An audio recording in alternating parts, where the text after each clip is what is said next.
Hi everyone, welcome back. We are back, episode 2, for Woke Blokes, the talk, although actually I have to correct myself today.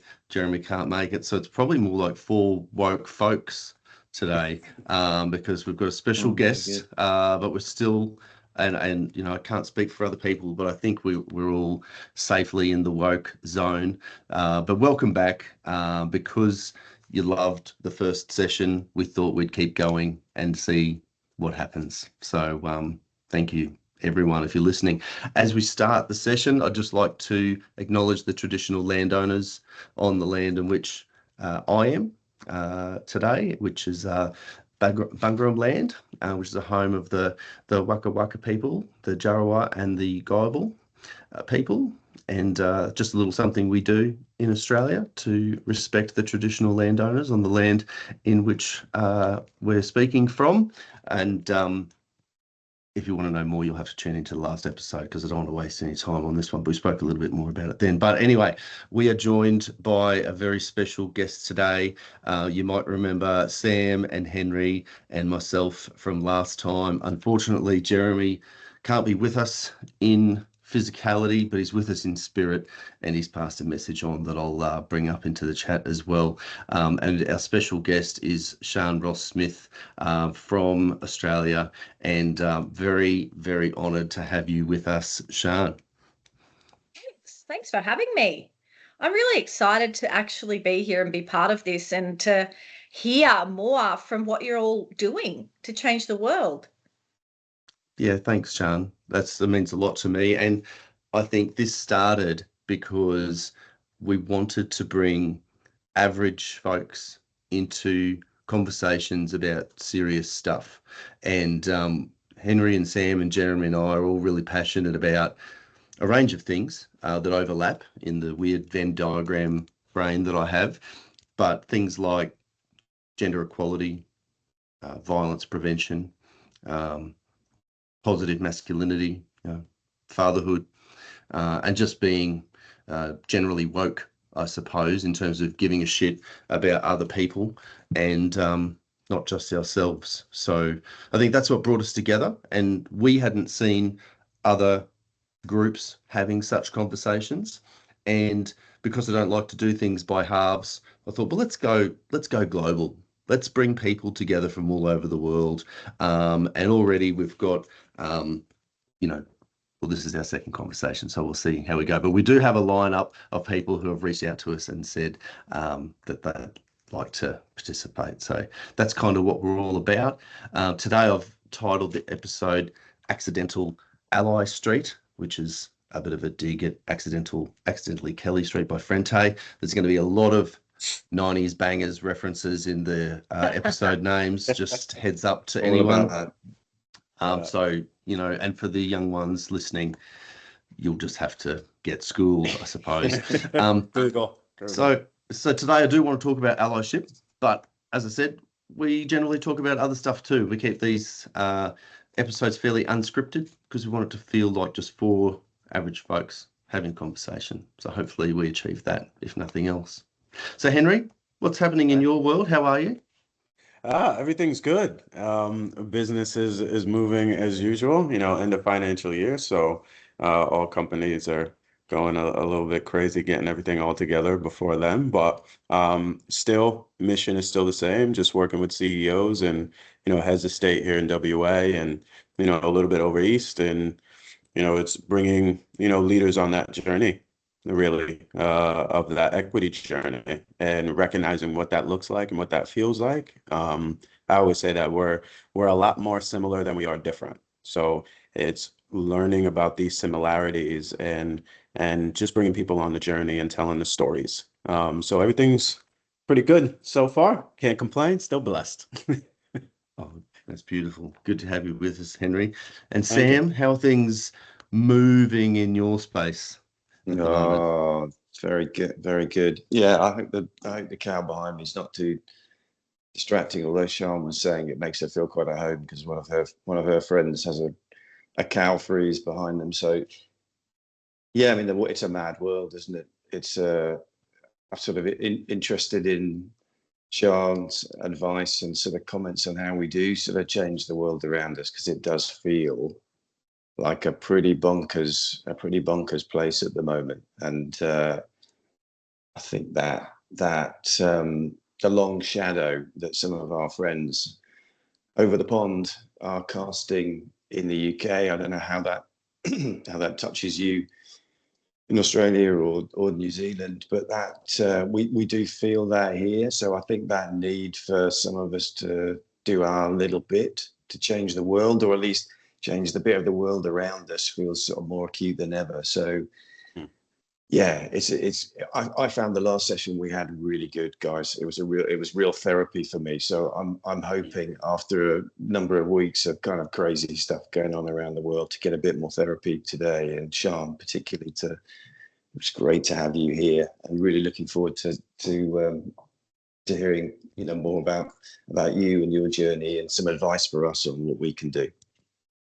Yeah, thank you. Oh, look, segue beautifully, Sam. Considering we're unscripted, you just handled that really well. So thanks for It's that. almost like we know what we're doing, isn't it? I know, almost. And honestly, 500 people globally have watched this so far, but let's not worry about them. Let's just make sure this is therapy for Sam, if nothing else. So, no, I'm just joking, obviously. But look, so Shaan, that does bring me to you, and this is a question that I asked everyone last time we did one of these sessions, and so I want to make sure I ask all of our guests, because I think it helps to frame how you have shown up today, and not necessarily your bio, but what I like to ask is, what lens do you see the world through? How do you frame what you see, and how does that, define maybe the work you're doing, or your perspective? Yeah, great question. No, I really, thanks for giving me an easy question to start with, Mark. That was so super helpful of you. They get harder as it goes on. So, yeah. But it's funny because I just want to, before I answer that, the weirdest feeling came over me, Sam, as you were speaking, and it made me reflect. Just when all three of you men came into this session and I was sitting here, I immediately, this is going to make me emotional straight away, but I immediately felt safe.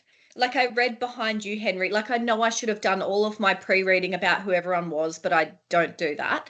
So, Henry, I saw your backdrop, CEOs for Gender Equity, and Sam already, like, we'd met before Henry came in, and I immediately was like, oh, I'm in a safe zone.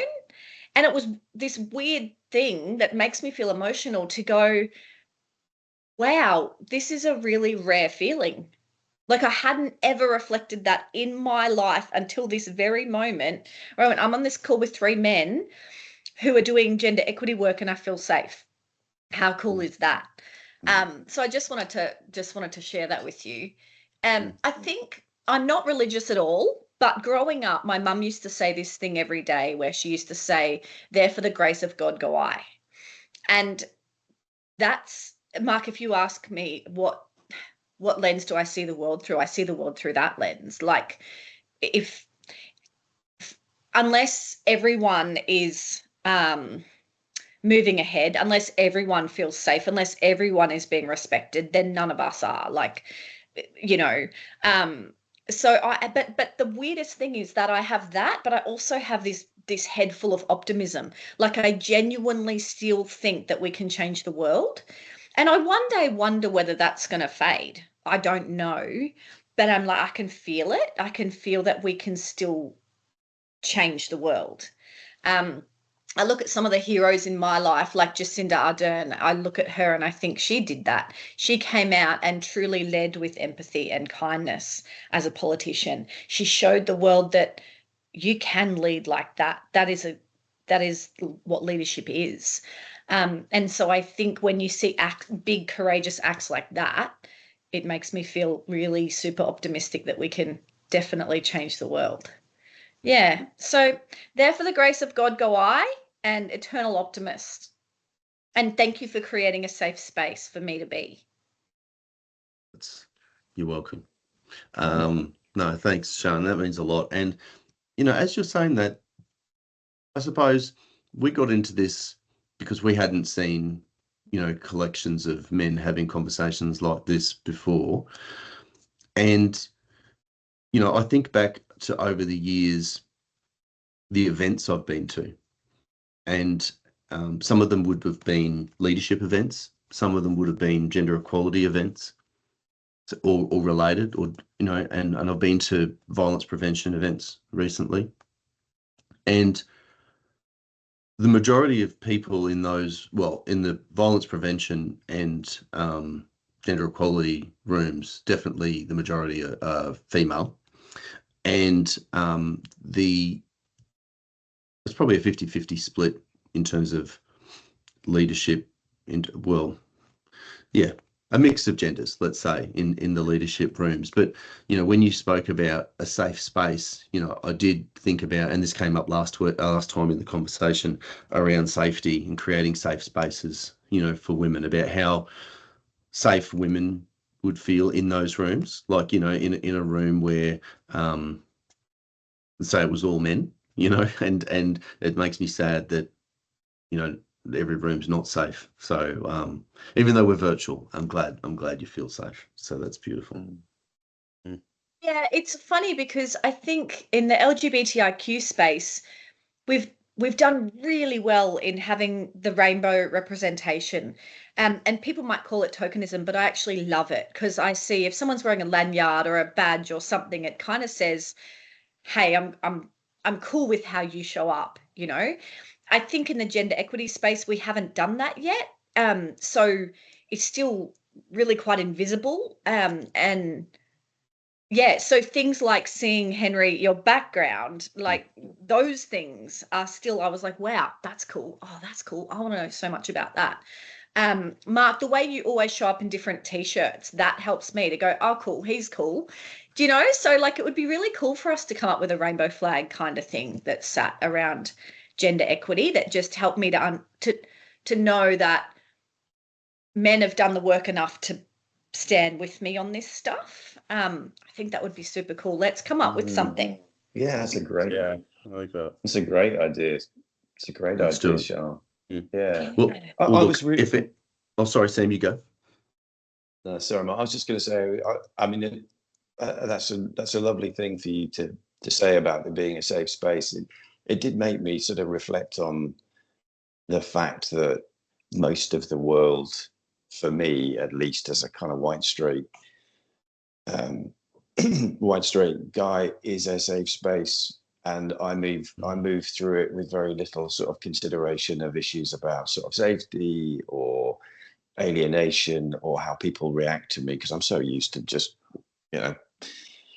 to moving, gliding through sort of effortlessly. So it's still, even now, after having lots of sort of interesting conversations with women and other men, it's still quite shocking in a way to hear you say that's an unusual experience for you, when for me that is just bog standard. That's just what I expect and what I get every day. So it still has the power to kind of shock me hearing things like that.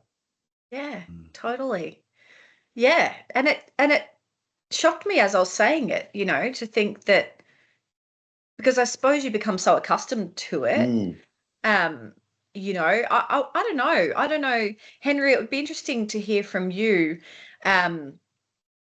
Living over there in WA, I don't know, but certainly an old colleague of mine, the woman who I really started this primary prevention journey with, she had come over from America. Her name was Dr. Shannon Spriggs Murdoch, and she had brought this bystander movement really to Australia. And her and I used to go, and we facilitated in a couple of spaces, but she received quite significant racism here in Australia. And Sam, similar to what you said, I'd gotten around the world as a white person. Yeah, I was a woman, so there was that. But as a white woman, I still blended with 50% of the population. But Shannon really, like that, in the end, that was one of her biggest deciding factors to move back to the US, was the racism in Australia. I'm actually I would say I'm about 40% shocked by that, only because I've experienced racism definitely here, But the kind of racism that I've experienced here is I always say it's that young racism.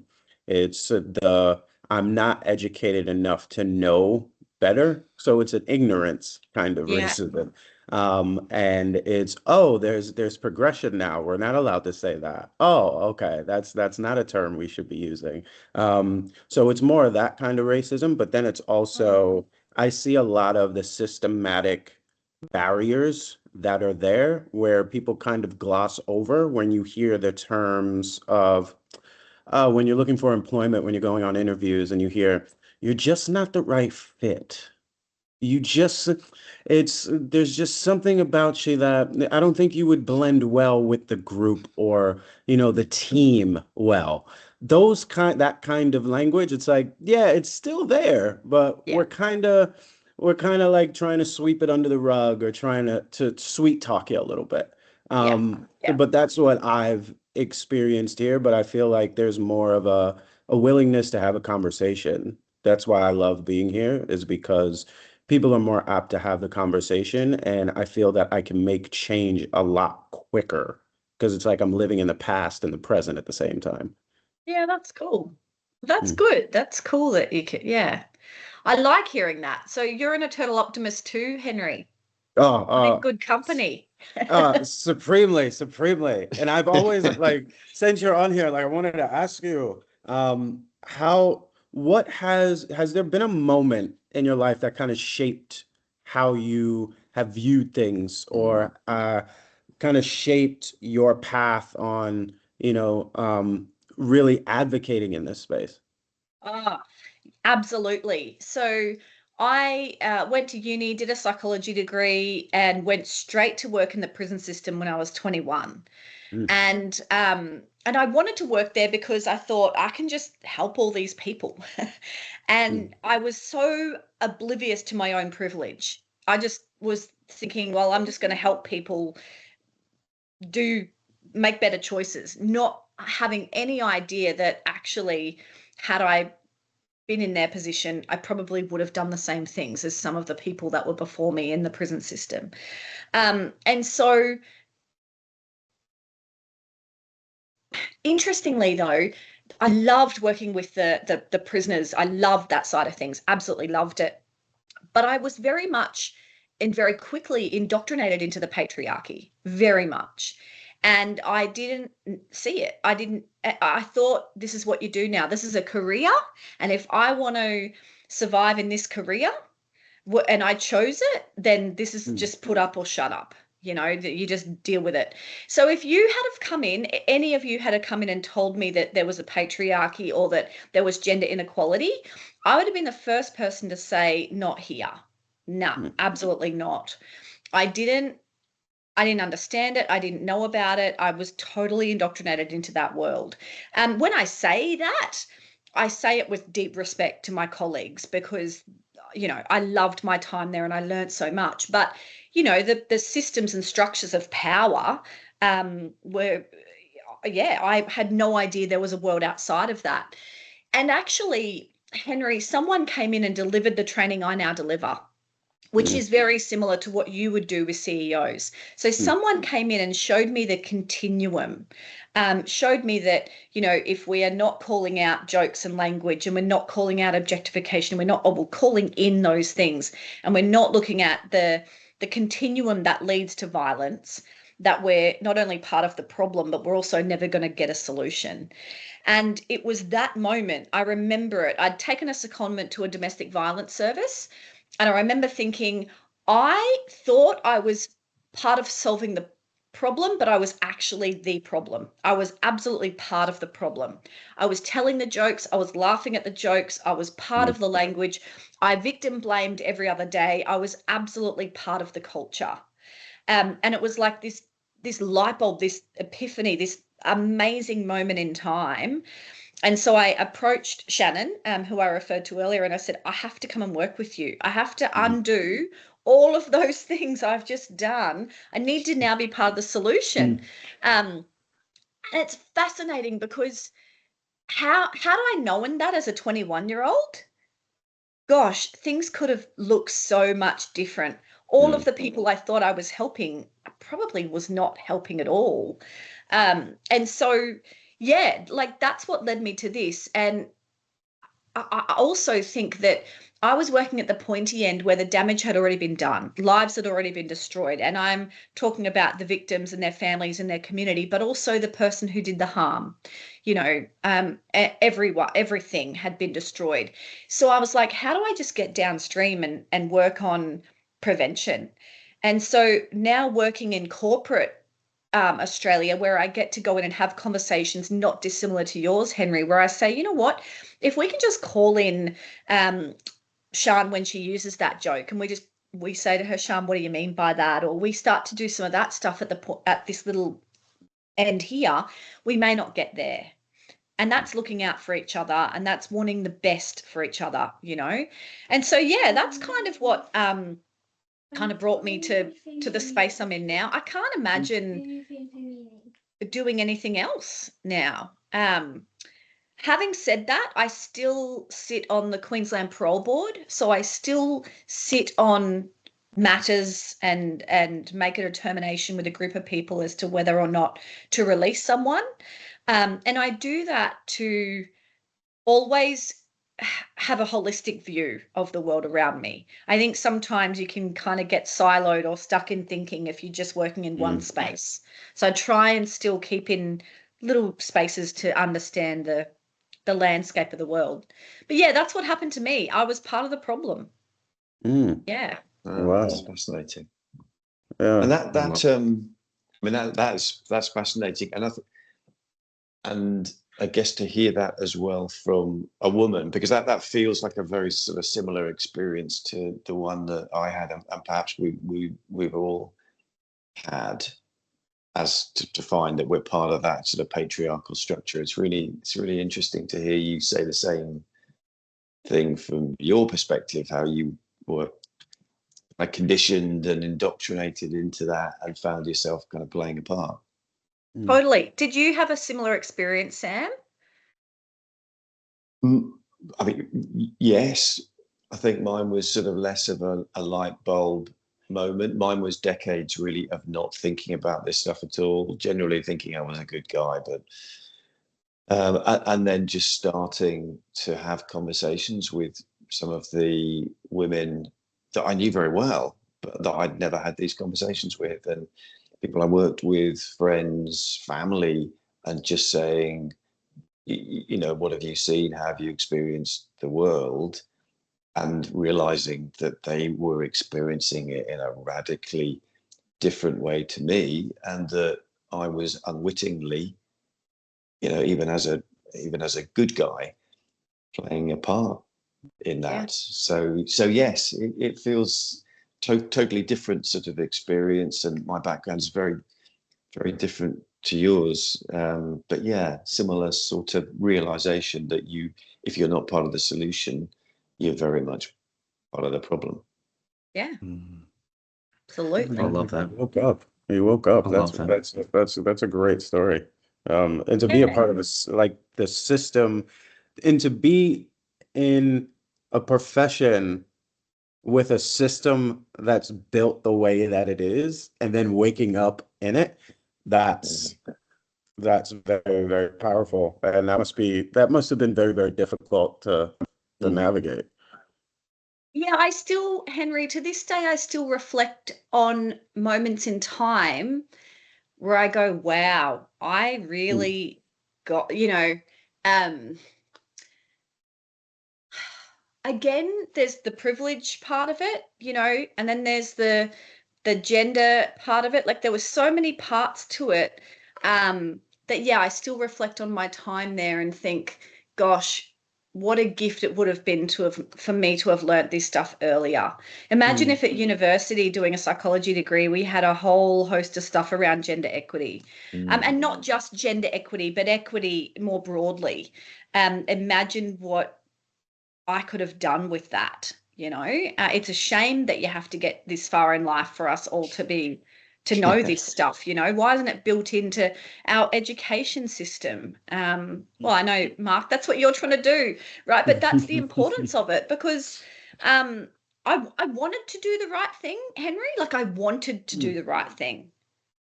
but I thought I was, Mm-hmm. but I wasn't, you know. So yeah, very fascinating. And I think now for me, maybe that's where the optimism comes in, because I genuinely feel when I go into workplaces and I have conversations about being an effective bystander and how we can, you know, call in those things, everyone gets it. Everyone's like, yeah, I can do that. And I'm like, if we're all doing this, then we can stop what's happening at the pointy end. And Yeah. every day I go into places and everyone goes, yeah, I can do that. Like, if I just keep doing that every day, we're going to get somewhere with this. Like this, because to be fair, a lot of the prisoners I worked with, they'd never been challenged on their behavior. They'd never been challenged on their stuff until they went before the criminal justice system and they, you know, they went to prison for their stuff. Before that, their mates hadn't said, hey, Shaan, that's not cool. Hey, no, we don't talk about women like that. Hey, no, like, come on, I want the best for you. That's not how we do things. No one had ever done that, right? Because they're uncomfortable conversations to have. But the consequence was that they ended up there. So, you know, yeah, I love it. It's the best space to be in. It is. But Sam, to your point, I think we as women, I understand all the words around this is a man's problem and it's not a woman's problem to fix. And I understand all of that. I'm a staunch feminist and I believe in that. But in saying that, it doesn't mean that we as women can't be part of the problem sometimes. I think we as women, particularly in Australia, have a massive problem with victim blaming. I think we can very much jump on a victim blaming bandwagon very quickly. I think there's this lateral violence that happens with women where we can't quite make it into a man's world. So we have some gossiping and stuff that happens between women. So I keep saying to women, like, we're all we've got. We need to band together. We need to stick together on this stuff. We need to believe each other and have each other's back, you know. So I'm very much about that as well as a feminist, that we as women have work to do in looking after each other more than what we're currently doing. Sometimes we do ourselves a disservice by buying into that stuff, but we don't know what we don't know. So, you know, we've got to talk about that stuff too. That's by design. That's the patriarchy. Exactly. That's That's the patriarchy. It's the more you fight with each other, the less that you're able to come together and fight whatever you need to fight. So Exactly. it's separation. So if I It could do is. that, I win. Exactly right. And it's survival too, right? Like it's survival. Like, to fit in here, I've got to be part of the crowd. I can't go against it. And I understand that. And I say those things knowing that and living that, but also recognizing that future generations. I look at my niece, she's 23, just finished her criminology degree, and she's already out picketing for women's rights. You know, so we're doing something right when she's already woke to that stuff.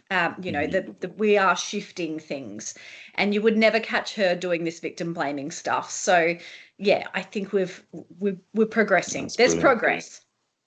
Yeah. That's I great don't think to hear. it doesn't matter with age though. Like I think people kind of like they put a age limit on, you know, kind of learning these things and waking up and realizing and seeing things. I mean, people usually say, "Oh, well, you know, they're 50 or they're 60, they're never gonna understand." And I'm like, it just needs a conversation. It's the right way to have the conversation, and it doesn't matter who you are or where you come from or how old you are.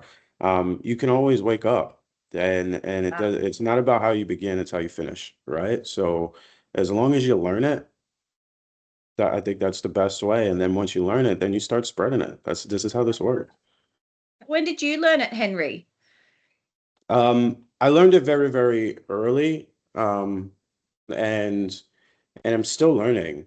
Like it's still Yeah. like an education piece for me. It's still reading, it's still asking questions, it's still hearing, you know, the stories and giving and supporting people to have that voice and to speak and empower people to have that voice to tell those kinds of stories. But I learned that very, very early, seeing my family it was a representation in my family on how there was, of course, it's just like Indigenous people here. There was men's business and women's business, but it was a team effort with our family. It was the community took care of each other. Nobody really had specific roles in what they were doing. Like mom wasn't the one that was always in the kitchen. I learned how to cook from my dad.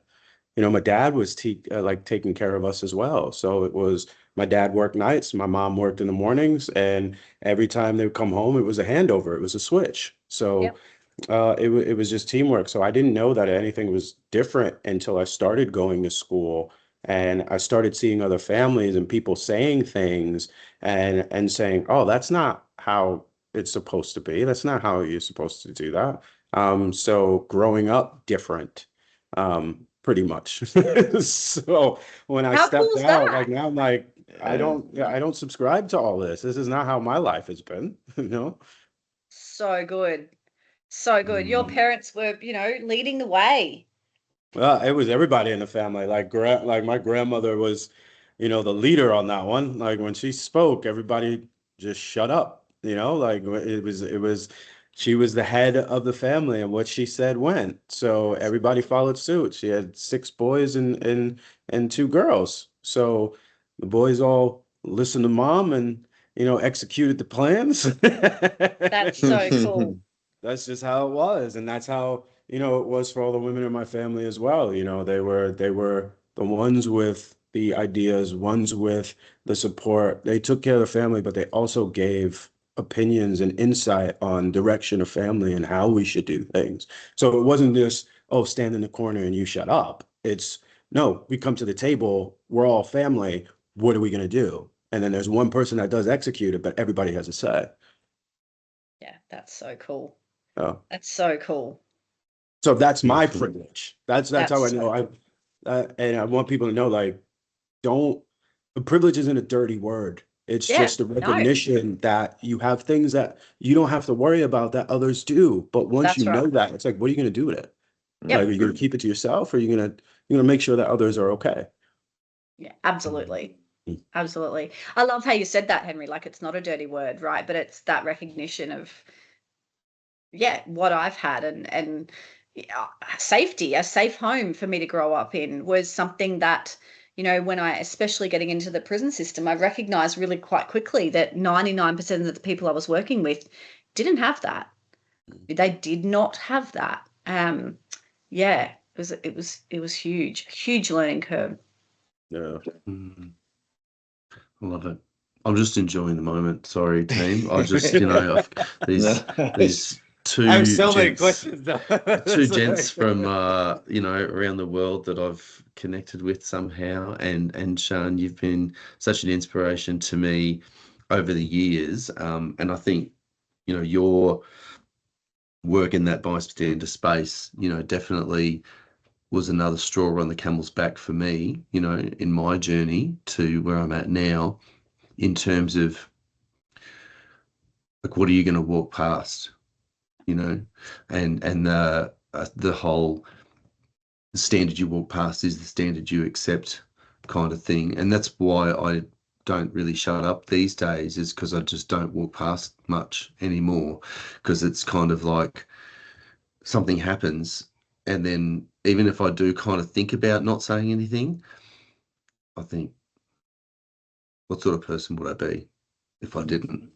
I couldn't live with myself. So, but look, I do want to share a couple of things. Sorry to interrupt, but I thought I'd do a couple of our watchers credit by sharing a couple of messages that I received from the last episode, and feel free to do the same if you want to share any thoughts from the first one, just briefly, and then I've got want to get back to the brilliant people talking, but this is one of my favorites.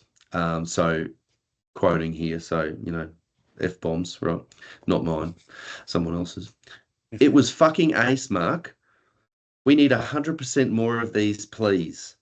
I loved how honest and non-confrontational it was, but it was a call to action and really clear that once you know, you can't pretend you don't know. So I loved that we touched someone in that way.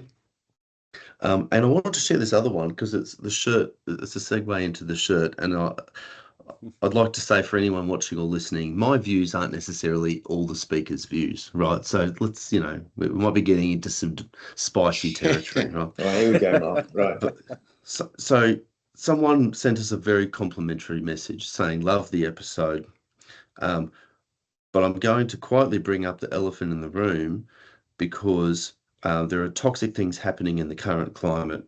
The UK just had an extremely important legal decision in the Supreme Court. I and many other females 100% support this. Biology is real. Men are not women and have no space in our sports, private spaces, prisons, or refuges. Women deserve to feel safe in public bathrooms, etc., etc. And it goes on in that kind of rant. So I didn't reply to that person because I remembered what my mother used to say: if you don't have anything nice to say, sometimes don't say anything at all. And I thought, that's really interesting. Like, women are feeling unsafe in public bathrooms or wherever because of, transgender people. They feel like they're going to get attacked in public bathrooms. And I thought, and I'm a curious person, as you know, right? So I looked up how many incidents are there globally of women being attacked in bathrooms by transgender people. Does anyone want to have a guess? Guessing it's not very many, Mark. Yeah. It's zero. It's zero. I was gonna say less than 1%. It's zero. There are no documented accounts of women being attacked. Well, I couldn't find anywhere by transgender people, but I specifically looked at bathrooms first because that's what all the hype was about. Do you know how many incidents there are globally of women being attacked in bathrooms by straight white men? Guessing it's quite a lot, Mark. It is. It's probably too high to mention, really, but it's a lot. Right? It's so, and then there's all the undocumented cases as well. And it just made me think, and it inspired me to buy this shirt, if you can't gather, connecting the dots by now, because I thought, I think part of being woke is about respecting and caring for all people. And I think everyone deserves a right to just be safe, and be who they want to be if they're not hurting anyone else. Like, I don't care. Like, how does that affect me in any way? At my work, one of the places I work now, we've got unisex bathrooms. Like, everyone uses the same bathrooms. Like, it's no big deal. Like, I don't even know or care what gender they are if they're in the bathroom with me. They're using the bathroom. I'm using the bathroom. You got to do what you got to do. And I just thought, how cruel are some people to push people aside like that. So anyway, just want to share that. It does feel a bit. I'd be really interested in Shaan's view on this, but it does feel a little bit like the issue we were touching on before about divide and conquer. I mean, I posted something on LinkedIn a while back, and there was a very small element of it, which was about that Supreme Court decision in the UK and trans issues. And it created a sort of huge sort of division because you had two sets of people, both of whom were really concerned about women's rights, women's safety, but who seemed to have suddenly less in common than they had. The differences were so big, and it felt as if this, frankly, very small issue. It's clearly got real significance for trans people, but as a sort of societal issue, it's not very big. And yet, the media, dare I say, the patriarchy, it just becomes this huge issue, and it almost feels like a sort of, let's look over here. Yeah. Let's make a big issue over here so that no one's actually looking, as Mark said, at the big issue and the stuff that men like me have to do things about. And just another example, really, of setting us up to fight amongst each other to preserve and protect the status quo. But I don't know, Shaan, if that's something you recognise. Oh, you don't have to comment, Shaan, if you don't feel comfortable. Absolutely. Yeah, it's a big old issue to wade into. I grabbed my phone as soon as you said that because I follow this amazing page called Trans Army. I don't know if anyone follows it, but I love the page. And they posted something yesterday about men are not dressing up in dresses and women's clothes to go in and assault a woman in a woman's toilet. Like, that's not happening. So what is the real issue here? And the real issue here is transphobia, right? Like, let's counter that narrative constantly and say what it sounds like transphobia to me. I think you're spot on, Sam, in saying that it's a let's look over here thing. As a woman, I am trans members of the LGBTIQ community in general are my allies straight away. They're allies straight away. We have this beautiful connection straight away in that, but in particular, trans women, they are so vulnerable. To me, they are so vulnerable. They are vulnerable if they can't even come into our space, to our women's toilets, to our sport, to all of those things. Where can they go? Where are they safe? Where are they accepted?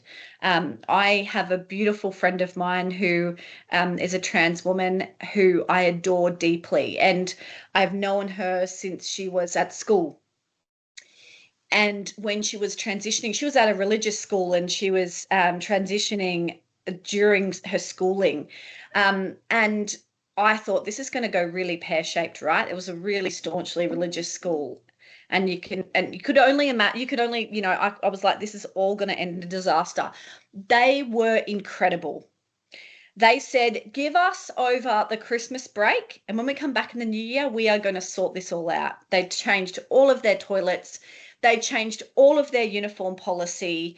They changed everything overnight to ensure that when this student came back, they could feel safe in their uniform that they were wearing, the toilets that they went to, and they did a whole heap around their name versus their dead name and just a whole host of things. And I'm like, this is the gold standard of how it's done, and it was in a Gold Coast school, so it absolutely can be done extremely well, but that's a very rare case, a very, very rare case from what I'm hearing in this space. So yeah, I've got so many thoughts on it. My thoughts are, I'm cool.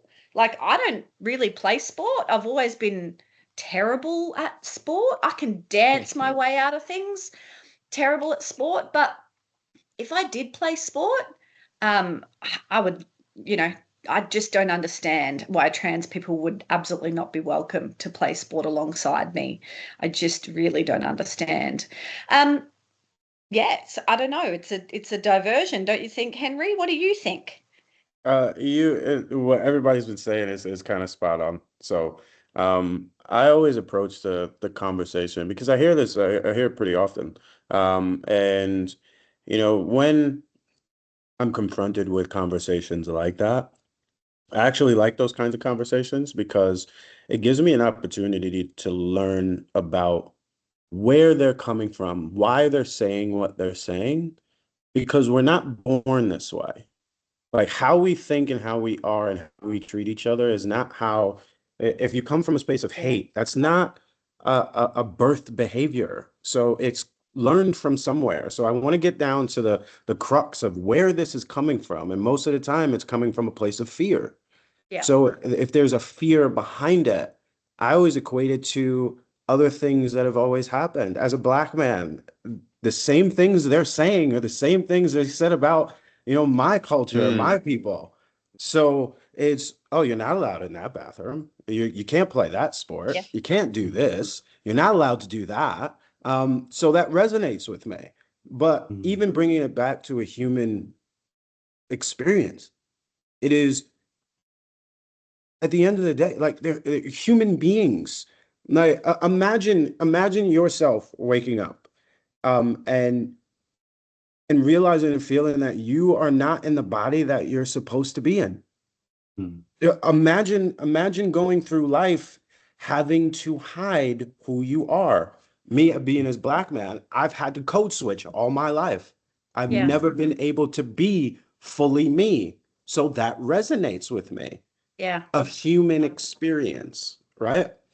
I think it's just tackling down to where is its fear? So where is it coming from? Why do you feel the way that you do? And how is this different from anything else that the patriarchy has set up? How is it different? Yep. Mm. Yep. Mm. I love that. Thank you, Yeah, Henry. I powerful. love that. Mm. It is. And it This has does been come great from for a me place too. of fear, doesn't it?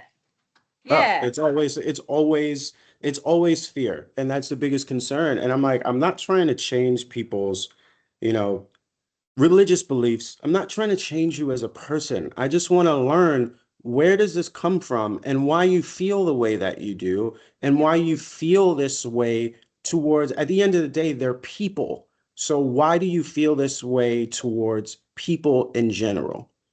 I don't want to change who you are. I don't want to change you. I just want to understand. I love that. Well, this has definitely helped me to go back to this person and, you know, have a delayed, be there later response, Shaan. Wink, wink, nudge, nudge. Yeah, so Shaan's kind of like, yeah, I work with Shaan a little bit, so Yeah. I have to, but no, the material. And when you were talking before about the continuum, Shaan, actually, Sam, unprovoked, coined a phrase, the pyramid of shite, in our last episode, which I You really, can't use that without paying the license fee. Yeah. To Yeah. I know, We've but I Couple love of it. million. about this. I love it, but Hashtag coming up. it is absolutely that kind of pyramid towards, you know, what you were saying, Shaan, around all the stuff at the bottom that we've Yeah. all at times contributed to, right? We've contributed to the foundation of harassment and disrespect and violence in some ways in the world. And it's about kind of just saying no more, you know, just go, I'm not going to do that anymore. I don't want to feed the wolf, you know, I don't want to make the little things okay. So then the bigger things seem, you know, okay too after a while, you know, kind of desensitize yourself enough. But yeah, I'll go back to this person now and have a conversation. Thank you for that inspiration. And I want to ask you a question. Oh, sorry, Sam, you go. no, you go, mate. Oh, I was going to ask Jeremy's question. He can wait. He's not here. You go first. Well, I was just gonna come back to that notion of the continuum or the pyramid of shite.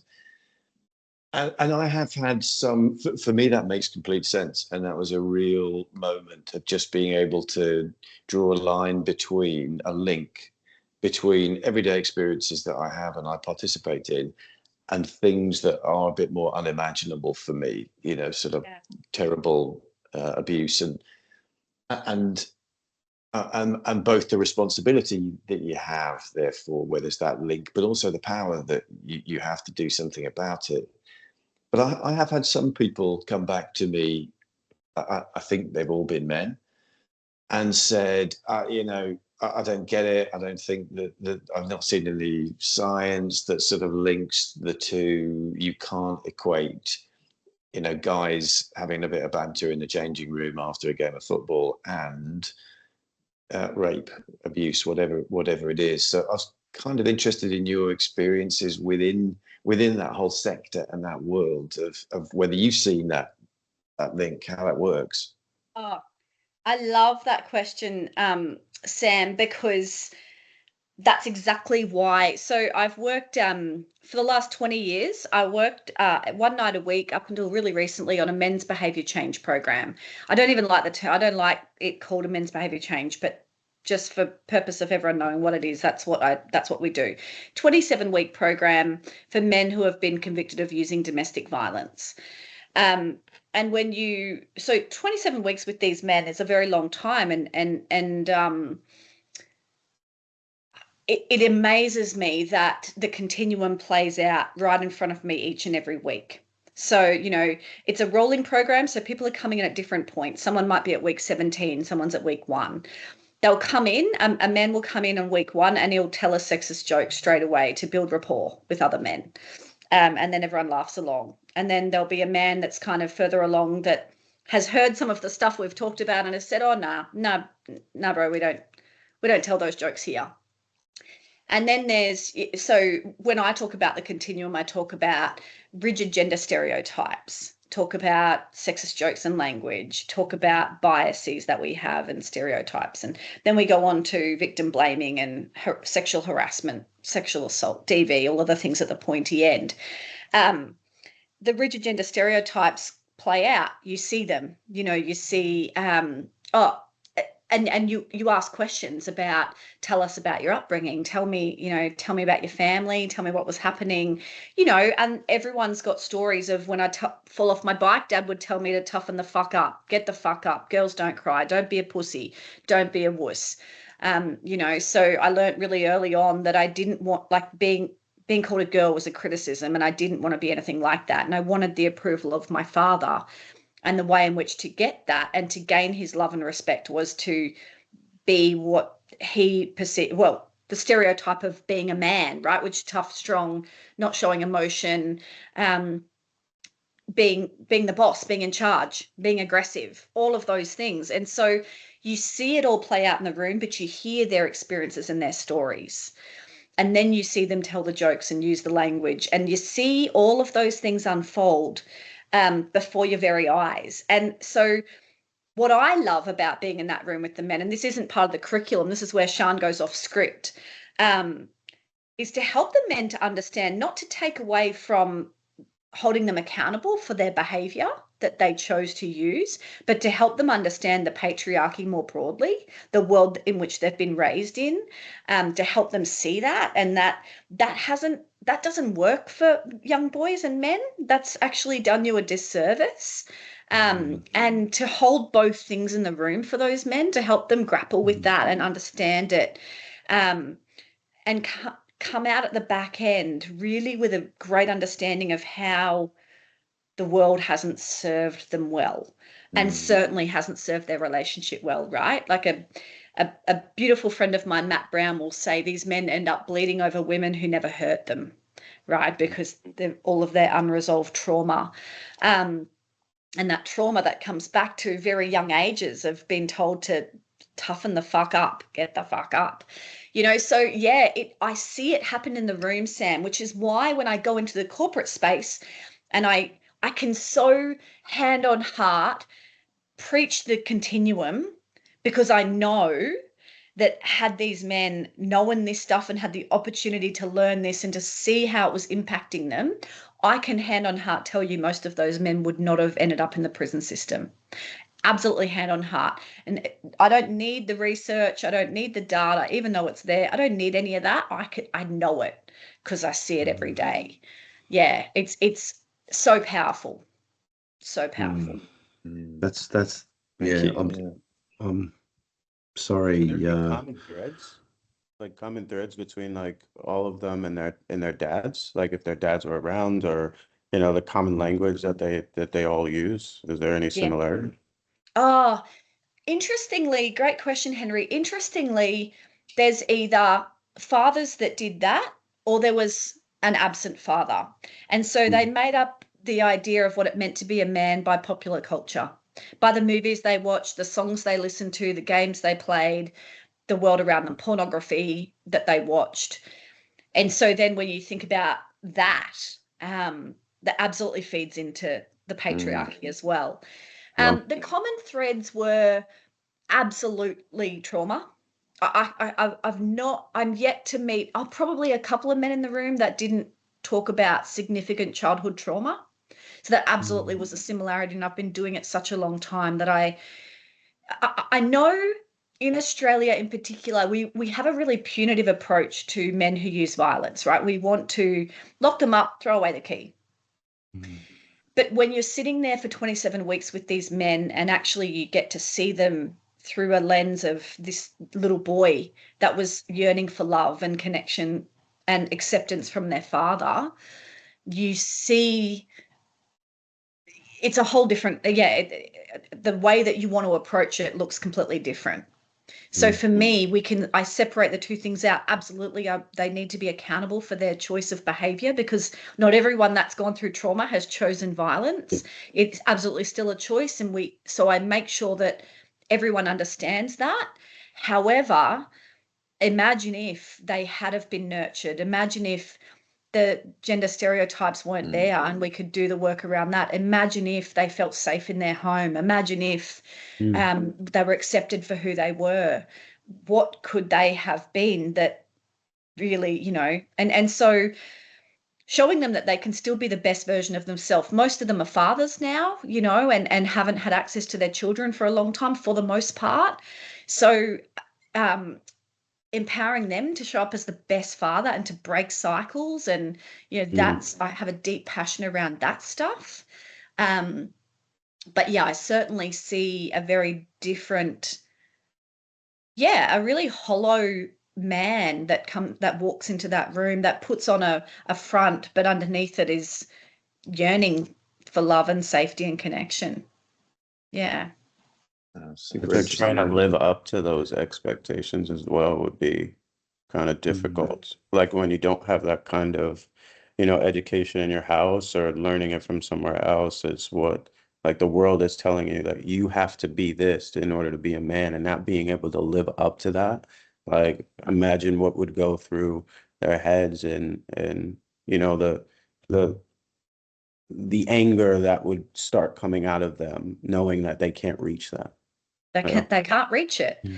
Absolutely, Henry. And that's why I'm deeply passionate about this space, because I think we continue to get it wrong when we just apply that punitive approach. And so, and I think we've got a lot of work to do to influence the way that we do that. I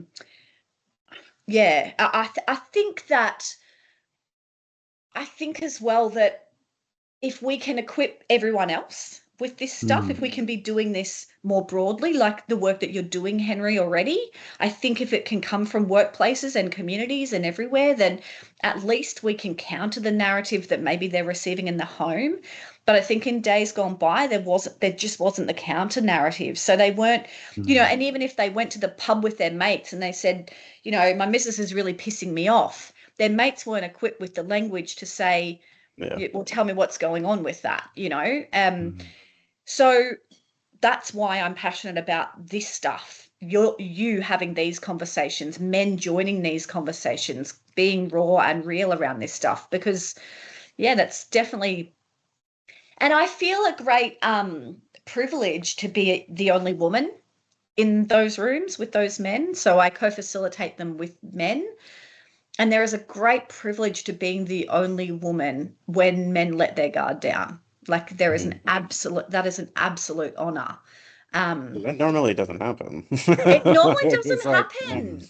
And the thing is separating out their behavior. You know, what we do know, as a psychologist, what we know is that a shame brain doesn't learn, right? So I think what we've tried to do is shame people into changing for so long. like that. And it doesn't write that learn. down. Doing the you know, same. it's null and void. You know, we can't just shame you into being a better person. We have to invite you into that. Henry, you said it beautifully earlier, you know, getting curious around why there's fear, and it's fear of the unknown, right? So it's a great privilege, a great honor to be in that space.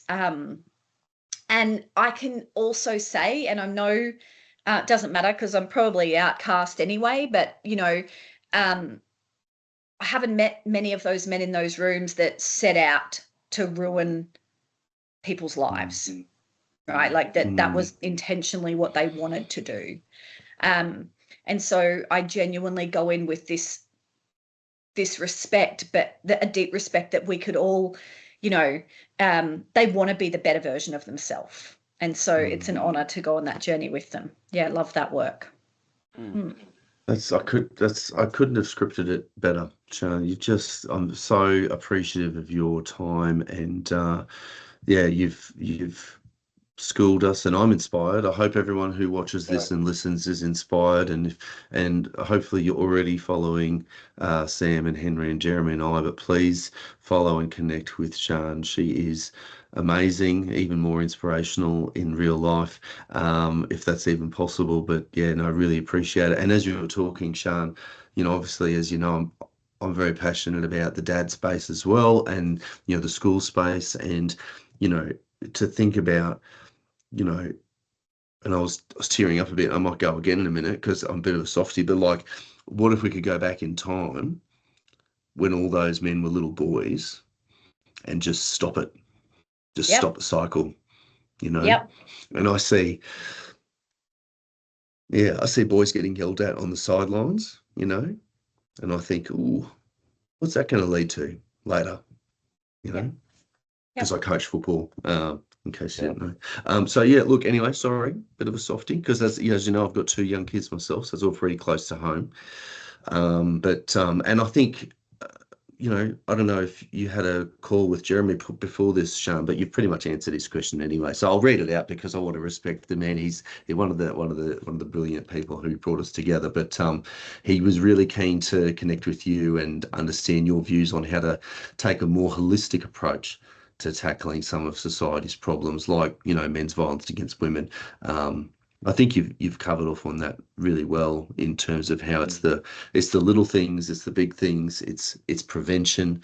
But I think, you know, I don't want to put words in your mouth, but I think something I took away as you were talking is it's just the respect for people in general, you know, and just the journey that they're on.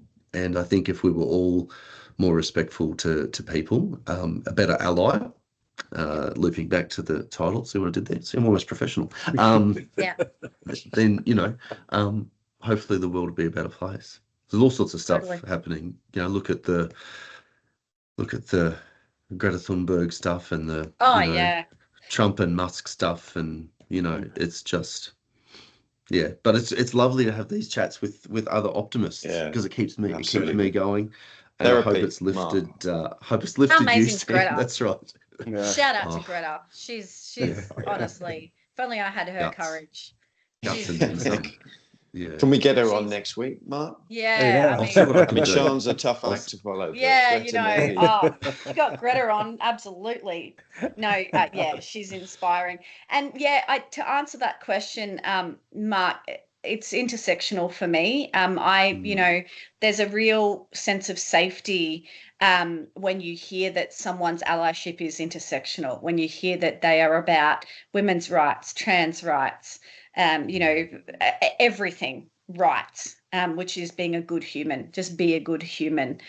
It's a feeling. Safety is a feeling, and I know when I'm around someone, you know, whether I'm safe or not. So I think what men can do, I think I've met a handful of men in my life that I call the salt of the earth. I want to shout out here to my old boss, Professor Paul Mazerall. He is the president of the University of New Brunswick in Canada. He is the absolute salt of the earth. And he showed me what true allyship was, what true feminism was. I started working for him at Griffith University in about 2015, 2016. And he had some 800 people reporting to him, but he made time for me 1 hour once a month to meet with him, which I just thought was incredible. You know, you had a lot more to do, and I was a lot lower down in the hierarchical system.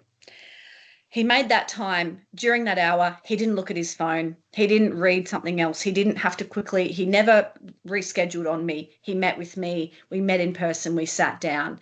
At the end of each of those meetings, he would say to me, "Thank you for your leadership, Shaan." And that to me, I'd never been thanked for my leadership. I'd never been called a leader, even though I'd held leadership positions. I'd never been seen in that way. And it was a call to action for me to lean into my leadership, but also showed me that he had my back.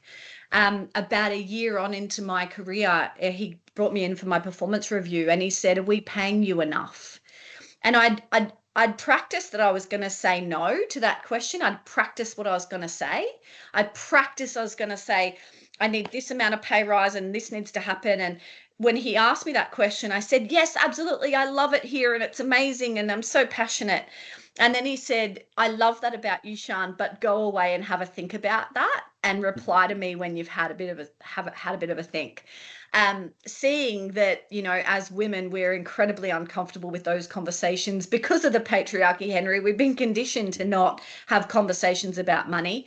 And he was so generous in that I could email him and say, "Actually, Paul, And he was like, I've got you, Shaan, and we'll absolutely honour that. And he continues to lead by example. I can reach out to him on LinkedIn. He runs an entire university. When he comes to Australia, he meets with me. He gives me his time. He gives me his space. He tells me I'm a leader. He believes in me. He's the salt of the earth, and he shows up all the time for me. So yeah, shout out to him. I'm going to send him this. But yeah, he's the biggest ally on the planet. Yeah. So yeah, those incredible men doing incredible things. It's a feeling that we get, but it's him showing me the time. So the fact that you all invited me on is just a beautiful honor. Thank you so much. I just love the work that you're doing. I love that you're coming together. I love this movement, and it is a movement, right? And we don't have enough of it. Please keep doing it. It's amazing. Like you, Thanks, Shaan, you know, I've got big goals, you know, so I envisage, you know, I don't know, is it like a Wembley or something over there, Sam? Maybe like Henry and I will fly over, and then we'll have a 4 Woke Blokes, and we'll do a sellout crowd in Wembley.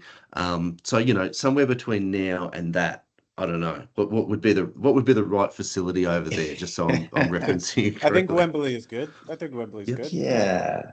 Maybe we work up to that. I've always wanted to play Wembley as a Crystal Palace fan. That's as close as I'm likely to get, Mark. But it sounds like a good ambition. But no, it's brilliant. It's been brilliant to have you with us, Shaan. Thank you so super much. interesting. Yeah, it's so great. Like the work Thank that you. you're doing is very, very important. Like in the area that you're working in, it's amazing. Thank you. Thank you so much. Thanks everyone for your generosity and time and making me feel safe. No, you're very welcome. But we have gone over time, so I respect all of your time, and I do try to keep it to around an hour to keep it easy for people to listen or watch. So I hope you've enjoyed it.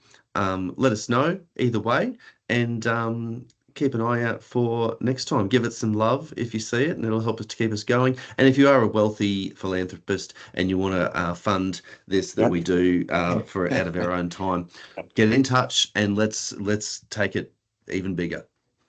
Beautiful. Yep. Absolutely. All right. Awesome. Thanks, everyone. Thanks, folks. Thanks a lot, team. Shaan. Thank you. See you guys.